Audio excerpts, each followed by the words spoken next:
efek dari ayat-ayat Al-Quran kepada seseorang. Dan dampak ini sifatnya instan. Seorang yang mendengarnya akan mempengaruhi jiwanya. Instan, efeknya itu bertahan dalam waktu yang lama. Jangka waktunya panjang. Apa nama channelnya? Lucky Pet Channel, Ustaz. Masya Allah, ajib. Assalamualaikum warahmatullahi wabarakatuh. Waalaikumsalam warahmatullahi wabarakatuh. Ya, sip. Selamat datang di Gantung Mik.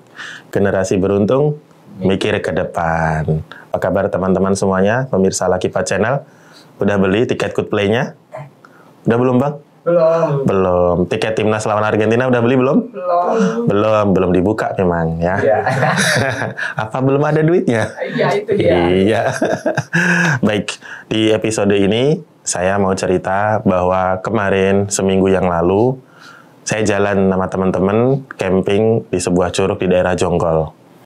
Ya, datang, kemudian buka tenda, bikin makanan, jalan-jalan, keliling-keliling, foto-foto, biasalah. Namanya orang healing ya, suka-suka. Nah, pada malam harinya ngobrol-ngobrol, bakar-bakar makanan, kemudian tidur. Nah, pagi setelah sholat subuh, bikin kopi, kita ngumpul tuh ngeriung semuanya. Bicara, ngobrol, bercanda, ketawa-ketawa.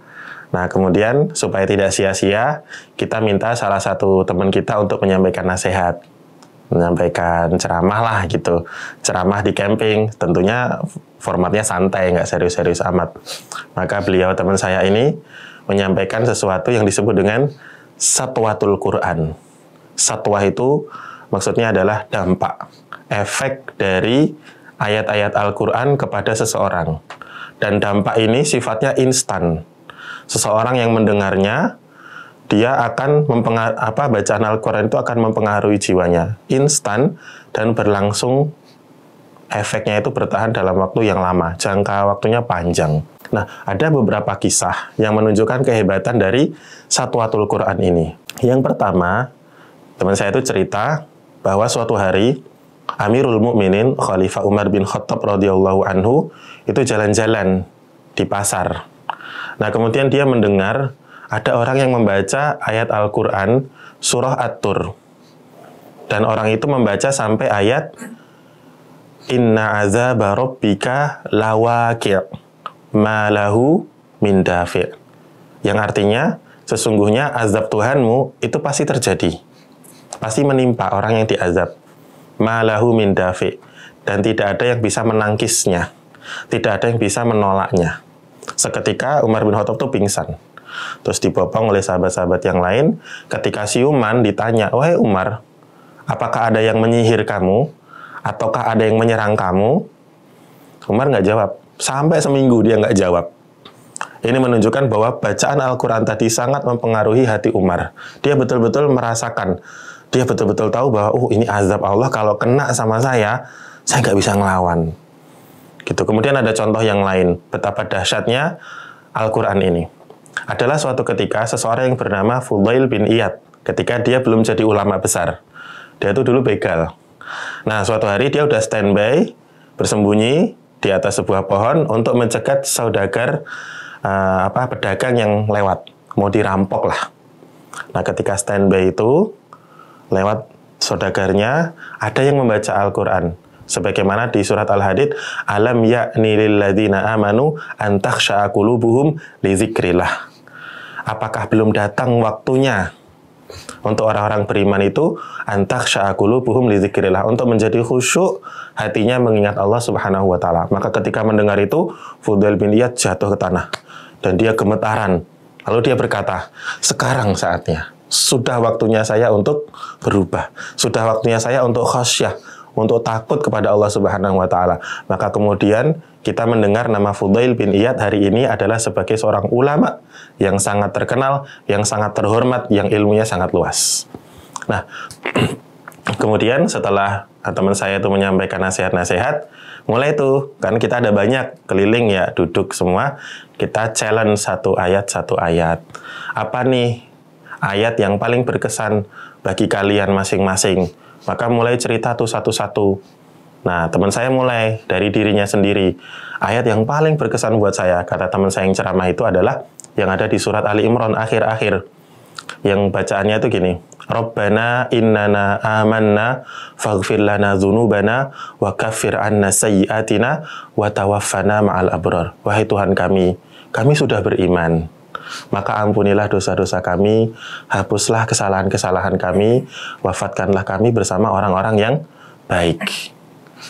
Ini bagi dia itu ayat yang sangat menyentuh.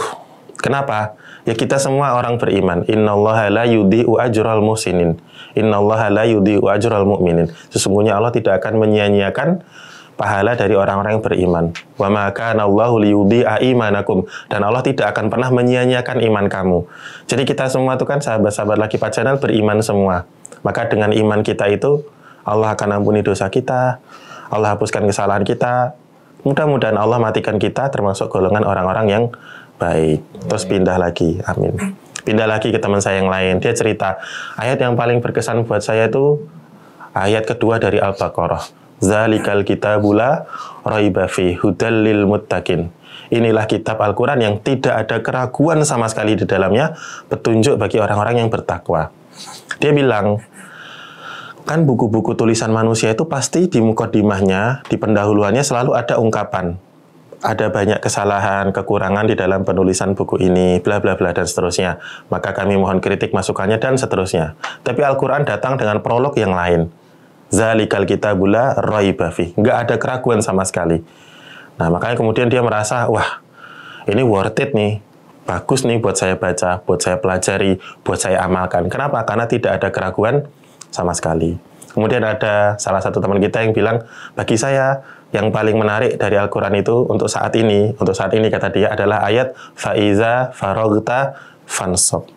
Aku kalau udah selesai dari sebuah amalan, aku harus segera pindah ke amal yang lain.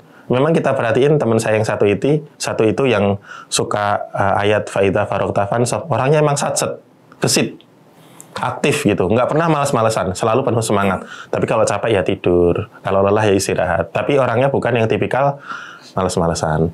Kemudian ada teman yang mengutip ayat fama dzannukum birabbil alamin. Dan seperti apakah persangkaanmu kepada Rabbul Alamin, kepada Allah Subhanahu wa taala. Dia jelasin, Imam Ibnu Mas'ud radhiyallahu anhu menjelaskan bahwa ayat ini menunjukkan apapun persangkaan kamu kepada Allah, nanti Allah akan kasih. Maka hati-hati, kita kalau prasangka sama Allah itu yang baik aja. Kalau kita prasangka baik sama Allah, Allah kasih yang baik. Tapi kalau kita suuzon sama Allah, ya dikasihnya yang buruk sesuai persangkaan kita tadi. Nah, barakallahu fikum. Nah, ternyata ada cerita menarik tentang Syatwatul Quran ini, yaitu yang ada di surat An-Najm. Pada suatu ketika, di suatu malam, Rasulullah Muhammad SAW itu membaca sebuah surat An-Najm. Wan najmi idza hawa ma dhalla sahibukum wa ma ghawa wa ma yantiqu 'anil hawa in huwa illa wahyu yuha 'allamahu syadidul quwa. Terus dibaca. Ternyata orang-orang musyrik itu lagi pada di luar rumah Rasulullah pada nguping gitu. Pada ngedengerin Rasulullah baca surat An-Najm. Cuman mereka kan musyrik, mereka bilang, ini tukang sihir baca apa sih gitu. Kan Rasulullah tuh dituduh gila, dituduh tukang sihir, macam-macam lah. Tapi didengerin tuh sama orang-orang musyrik sampai kelar. Maka kemudian di akhir surat An-Najm bunyinya adalah fasjudu lillahi wa'budu. Maka sujudlah kamu kepada Allah dan beribadahlah hanya kepadanya. Sontak serentak itu orang-orang musyrik yang nguping pada sujud semua. Itu karena Al-Quran itu memberikan dampak yang luar biasa kepada seseorang. Nah, poinnya gimana teman-teman yang dihormati Allah? Jadi, pasti masing-masing kita yang muslim punya memori Al-Quran yang pernah dibaca atau hafalan yang pernah dipunya ketika masih kecil di madrasah atau di musola atau di TPA atau bersama orang tua. Kita kan pasti punya hafalan-hafalan yang pendek-pendek, yang ringan-ringan itu. Pasti ada beberapa ayat dari surat-surat yang pernah kita baca atau hafal itu yang membekas di hati kita. Nggak mungkin enggak, pasti ada. Kenapa? Karena Al-Quran itu kalamullah, ucapannya Allah Subhanahu wa ta'ala. Nah, maka teman-teman, kita tantang teman-teman semua nih, kunjungi channel TikToknya Lucky Pat Channel. Di situ ada challenge apa, satu hari satu ayat. Challenge satu ayat. Challenge satu ayat. Teman-teman bisa join tuh. Hari ini, oh aku inget tuh, aku punya ayat. Dulu pernah dengar ayat ini. Nah, teman-teman share aja pengalamannya. Oh, mungkin misalnya, saya pernah punya banyak teman di organisasi, kerjaan sukses, tapi kok pas selesai acara saya nggak punya teman. Kemudian saya membaca sebuah buku tentang Al-Quran, ayatnya berbunyi, wa qulu linnasi husna. Dan ucapkanlah yang perkataan yang baik kepada manusia. Wah, pas saya amalin, saya jadi punya banyak teman nih, karena ngomong saya baik kepada orang-orang. Nah, ceritain kayak gitu aja. Bukan kita menafsirkan, bukan kita berperan sebagai ulama, enggak. Cerita aja. Challenge satu ayat ini, kita berbagi, oh ini ada ayat yang dulu meresap banget di hati saya, yang merubah hidup saya. Nah, jika setiap hari kita punya pengalaman baru terhadap satu ayat, maka dalam 6.235 hari, insya Allah Al-Quran itu betul-betul membekas untuk kita. Oke, gitu aja teman-teman dihormati Allah. Maka mulailah dari sekarang untuk banyak-banyak mendengar Al-Quran, membacanya dan mempelajarinya. Biar apa? Biar mati nggak kosong-kosong amat. Wassalamualaikum warahmatullahi wabarakatuh. Waalaikumsalam warahmatullahi wabarakatuh. قد أفلح المؤمنون